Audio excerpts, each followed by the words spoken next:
Morning students.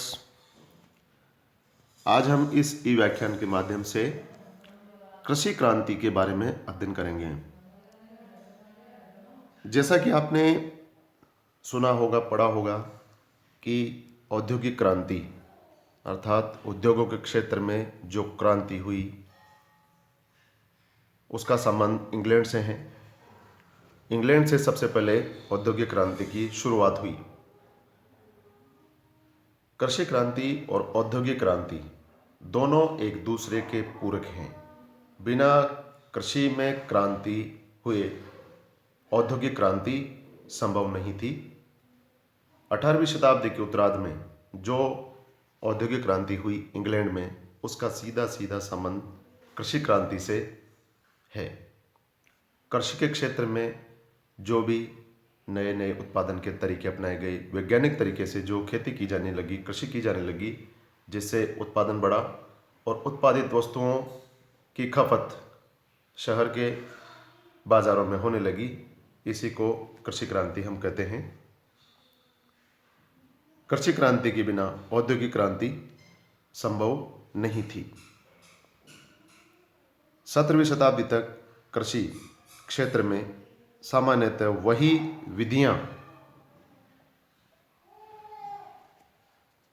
और उपकरण प्रयोग में लाए जाते थे जो कई शताब्दियों से प्रयोग में लाए जाते रहे थे। कृषि तकनीकी में परिवर्तन नहीं होने का कारण यह था कि कृषिजन्य वस्तुओं की मांग राज्य की खपत से अधिक नहीं थी, किंतु जो जो कारखाना प्रणाली का विस्तार हुआ अथवा औद्योगिक क्रांति हुई, उद्योगों के क्षेत्र का विस्तार हुआ, जिससे शहरों की आबादी बढ़ी और अधिक से अधिक लोग कम आत्मनिर्भर रहने लगे, चूंकि उनको रोजगार की आवश्यकता बढ़ी। उसी अनुपात में गांव के किसानों को शहर में रहने वालों के लिए भी अधिक अन्न और कारखानों के लिए अधिक कपास का उत्पादन करना पड़ा, क्योंकि कपास सूती वस्त्रों के उत्पादन के लिए एक कच्चा माल था। तो कपास कृषि के माध्यम से ही तो उत्पादन होगा। कृषिजन्य वस्तुओं की मांग बढ़ने से कृषि के क्षेत्र में वैज्ञानिक तरीकों से काम करने और कृषि उपयोगी मशीनों को बनाने की आवश्यकता अनुभव की जाने लगी। कृषि के क्षेत्र में महत्वपूर्ण परिवर्तन के लिए एक अन्य कारण यह भी रहा कि अब तक लोगों ने घरेलू आवश्यकता के लिए खेत बोए थे, केवल अपनी स्वयं की आवश्यकताओं की पूर्ति करने के लिए, लेकिन अब लोग लाभ कमाने के लिए खेतों में पूंजी लगा रहे थे बड़े पैमाने पर। पुराने ढंग से की जाने वाली खेती से यह संभव नहीं था, अतः अधिक वैज्ञानिक तरीकों और अधिक उन्नत और औजारों की खोज की जाने लगी। चूंकि सिर्फ धनी लोगों के पास ही परीक्षणों के लिए धन तथा अवकाश था, इसलिए प्रारंभिक उन्नति अधिकांशतः समृद्ध किसानों के द्वारा की गई। इस प्रकार कृषि के क्षेत्र में पूंजी के प्रयोग से कृषि क्रांति के लिए मार्ग प्रशस्त हुआ। यह इसकी प्रारंभिक स्टेज की हम बात कर रहे हैं। चूंकि धनी लोगों के पास ही धन था, इसलिए उन्होंने कृषि में नए नए प्रयोगों के लिए पैसा लगाया और उन प्रयोगों के सफल होने के बाद में वही परीक्षण फिर आम जन के लिए भी उपयोगी साबित हुए। ब्रिटेन की कृषिगत क्रांति व औद्योगिक क्रांति में गहरा संबंध है। कृषिगत क्रांति के 4 मुख्य लक्षण माने गए हैं। पहला है मध्ययुगीन खुले व बिखरे खेतों के स्थान पर बड़े पैमाने पर इकट्ठे खेतों पर कृषि का आरंभ किया जाना, अर्थात छोटे छोटे खेतों को मिलाकर बड़े पैमाने पर बड़े कृषि फार्म बनाए गए और उनमें बड़े पैमाने पर खेती की गई। दूसरा है अन्य क्षेत्रों में कृषि का विस्तार एवं गहन पशुपालन। कृषि के साथ साथ में पशुपालन भी किया जाने लगा। पशुओं को भी कृषि कार्य में काम में लिया जाता था और उनकी काफ़ी मदद होती थी। तीसरा है ग्रामीण समुदाय का आत्मनिर्भर किसानों से कृषिगत श्रमिकों के समुदाय में परिवर्तन, अर्थात समुदाय बन गया एक किसानों का अथवा श्रमिकों का, जो कि उसी काम में पूरी तरीके से लगे रहते थे। चौथा है कृषि में प्रति श्रमिक उत्पादकता में वृद्धि। जब वैज्ञानिक तरीके से कृषि की जाने लगी तो प्रति श्रमिक उत्पादन की जो सीमा थी वह भी बढ़ी, उसमें भी वृद्धि हुई। 1715 ईस्वी से 1750 ईस्वी के दशक तक लगातार अच्छी फसलों के होने से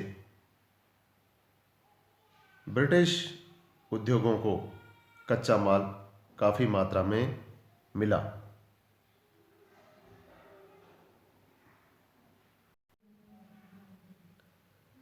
ग्रामीण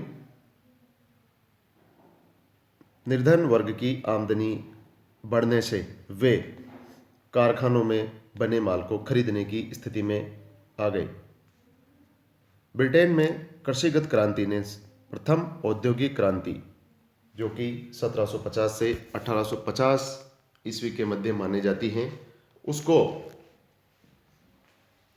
कई तरीकों से सुदृढ़ बनाया, जैसे कि बढ़ती हुई जनसंख्या, विशेषतया औद्योगिक केंद्रों की जनसंख्या के लिए खाद्य पदार्थों की आवश्यकता थी। जहाँ जहाँ भी उद्योग स्थापित हुए उसके आसपास में जनसंख्या का जमावड़ा लगा अथवा आबादी बढ़ी, तो उसकी खाद्यान्न की पूर्ति के लिए भी इनकी व्यवस्था की गई कृषि क्रांति के द्वारा। दूसरा है ब्रिटिश उद्योगों के माल को खरीदने के लिए लोगों की क्रय शक्ति बढ़ाई।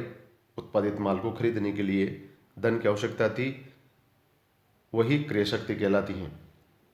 तीसरा है औद्योगिकरण के लिए पूंजी उपलब्ध कराने में मदद की, क्योंकि भूस्वामियों ने अपनी आमदनी का उपयोग उद्योगों को बढ़ाने में किया। चौथा है कृषि से श्रमिक निकलकर उद्योगों में आए, जिससे उद्योगों को आवश्यक श्रम शक्ति प्राप्त हो सकी,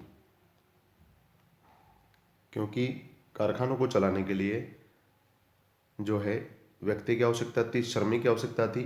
तो ये लोग कृषि कार्य से निकलकर उद्योगों में आने लगे। यह कहना गलत नहीं होगा कि यदि कृषि क्रांति न हुई होती तो ब्रिटेन जैसे कम क्षेत्रफल वाले राष्ट्र के लिए औद्योगिक विकास की आवश्यकताओं को पूरा करना कठिन हो जाता। लेकिन यह भी सच है कि कृषिगत क्रांति में परिवर्तन के कारण 1650 ईस्वी से 1850 ईस्वी तक यह परिवर्तन होते रहे, जबकि औद्योगिक परिवर्तन 1750 ईस्वी से शुरू हुए या माने जाते हैं। इसमें संदेह नहीं कि कृषिगत परिवर्तनों ने औद्योगिक क्रांति की चुनौती स्वीकार की तथा इसके लिए आवश्यक पृष्ठभूमि तैयार करने में मदद की।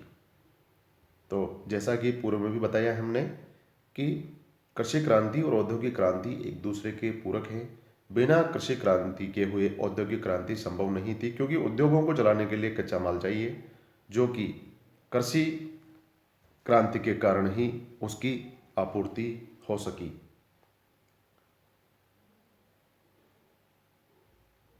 आगे हम देखते हैं कि कृषि क्रांति के दौरान किस प्रकार से नई नई तकनीक का आविष्कार हुआ और उसमें किन किन वैज्ञानिकों अथवा खोजकर्ताओं ने अपने आविष्कार के द्वारा कृषि क्रांति को आगे बढ़ाया अथवा मजबूत बनाया।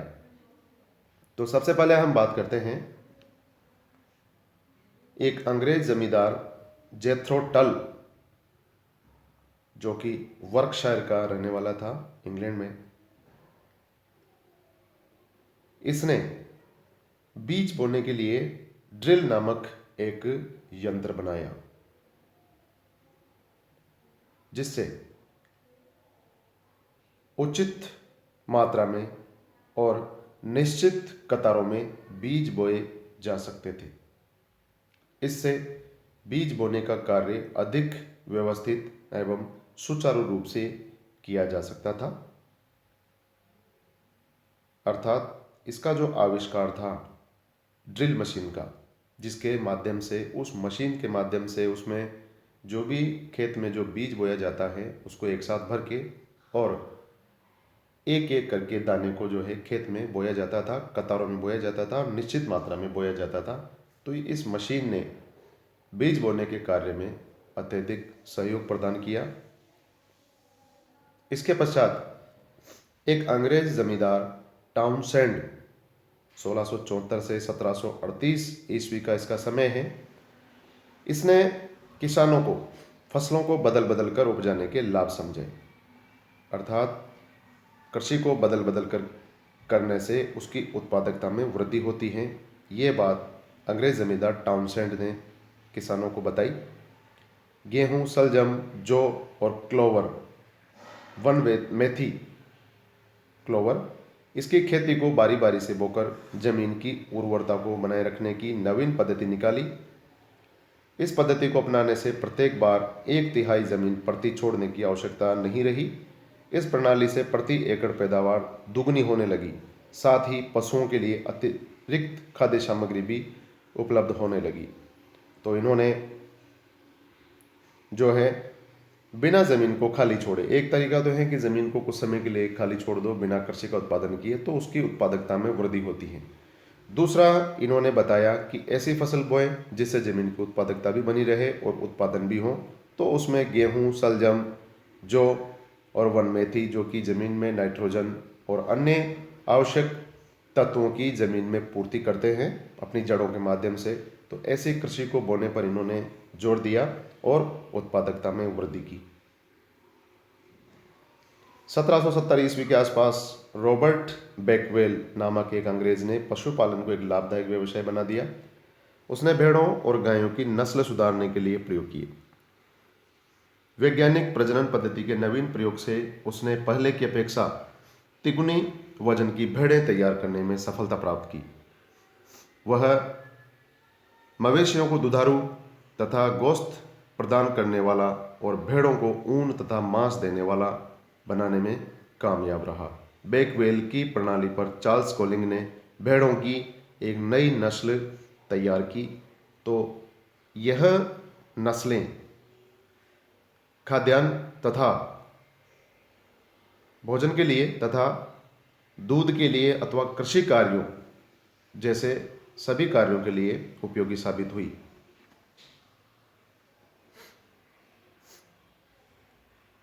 इसके बाद हम बात करते हैं इंग्लैंड के एक धनी किसान आर्थर यंग की। 1741 से 1820 ईस्वी भी इन्होंने इंग्लैंड, आयरलैंड, फ्रांस आदि देशों का दौरा किया और तत्कालीन कृषि प्रणालियों का गहन अध्ययन किया तथा उसके पश्चात उसने नई खेती का प्रचार किया। इसके अंतर्गत उसने छोटे छोटे खुले खेतों को मिलाकर बड़े बड़े कृषि फार्म बनाने तथा बड़े बड़े फार्मों से होने वाले लाभों का विस्तृत विवरण दिया। छोटे खेतों में चूंकि काफ़ी भूमि बेकार चली जाती थी और खुले खेतों पर मशीनों का प्रयोग भी जो है आसानी से होता था।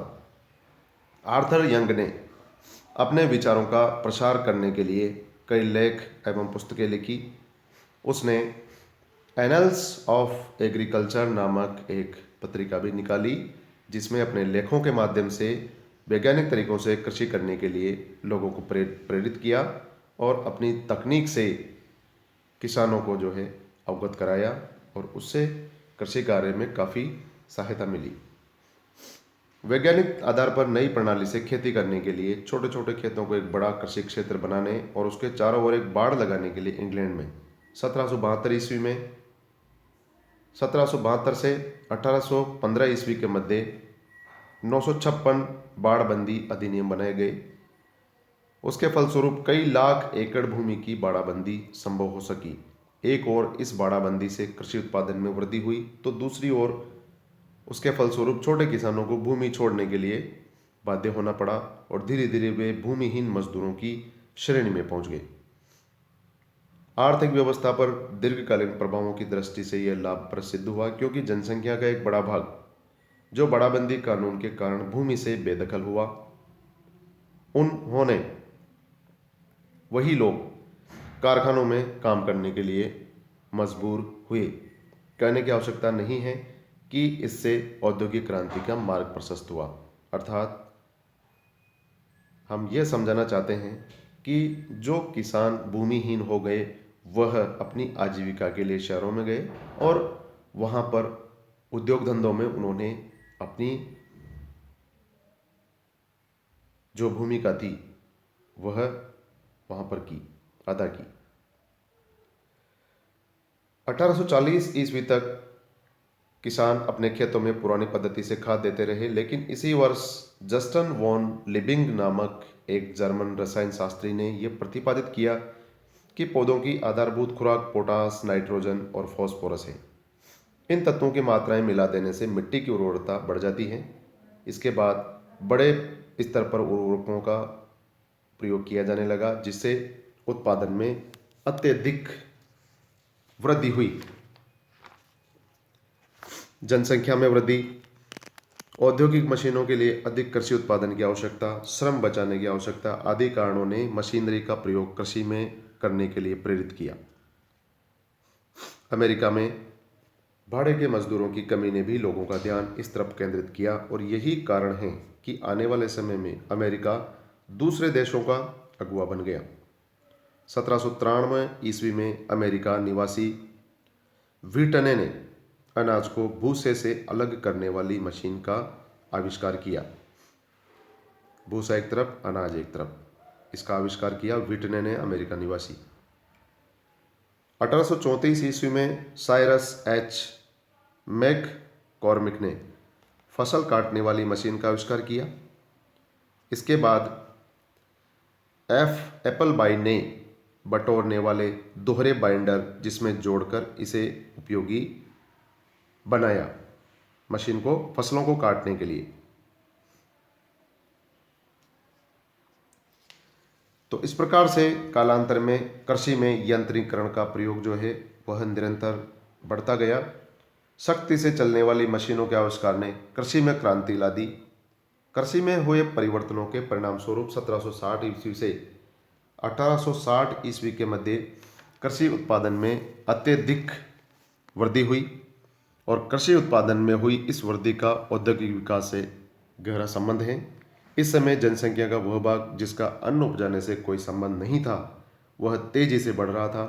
कृषि में उपज बढ़ने से इस भाग को भोजन देना आसान हो गया, वरना खाद्यान्न की समस्या उत्पन्न हो जाती। इसके अलावा चकबंदी के कारण अथवा बाड़ाबंदी के कारण, बड़े बड़े फार्मों के निर्माण के कारण जो किसान भूमि से बेदखल हुए थे उनमें से उद्योगों में काम करने के लिए कई श्रमिक प्राप्त हुए। इस युग में हुए परिवर्तनों से भोजन की पौष्टिकता बढ़ी। जड़ों वाली सब्जियों के उगाए जाने से पशुओं को पूरे साल का चारा देना संभव हो गया और फलस्वरूप 12 महीने ही ताज़ा मांस मिलने लगा। यह स्मरणीय है कि पहले चारे की कमी के कारण सर्दियों के आरंभ में पशुओं को मारने का प्रचलन था। खाद्य आदि के प्रयोग से सब्जियों का उत्पादन भी बढ़ा। इन सबका जनता के स्वास्थ्य पर अनुकूल असर पड़ा। मजदूरी की मांग, जल्दी विवाह, पौष्टिक भोजन, स्वास्थ्य में उन्नति, चिकित्सा के क्षेत्र में हुई प्रगति, बाल मृत्यु दर में कमी, अकालों की समाप्ति आदि कारणों से जनसंख्या में वृद्धि हुई। जनसंख्या वृद्धि से वस्तुओं की मांग बढ़ी, जिससे उत्पादन क्षमता बढ़ाने को विशेष प्रोत्साहन मिला और यह सब संभव हो पाया कृषि क्षेत्र में जो भी नई तकनीकों का आविष्कार हुआ। नई नई आविष्कारों से कृषि उत्पादन को बढ़ाया गया और इन उत्पादित माल से ही कृषि क्रांति के फलस्वरूप ही औद्योगिक क्रांति संभव हो सकी, जिसका विस्तृत विवरण हम अगले अध्याय में करेंगे। विस्तृत बातें जो है अगले अध्याय में हम करेंगे औद्योगिक क्रांति के बारे में। तो आज के इस व्याख्यान में हमने देखा कि कृषि जन्य उपकरणों के आविष्कार के फलस्वरूप नई नई तकनीकों का आविष्कार हुआ, उत्पादन में वृद्धि हुई और उत्पादन में वृद्धि के फलस्वरूप वही कच्चा माल उद्योगों की आपूर्ति के लिए उद्योग धंधों में कच्चे माल के रूप में प्रयोग किया जाने लगा, जिससे इंग्लैंड में औद्योगिक क्रांति संभव हो सकी। Thank you.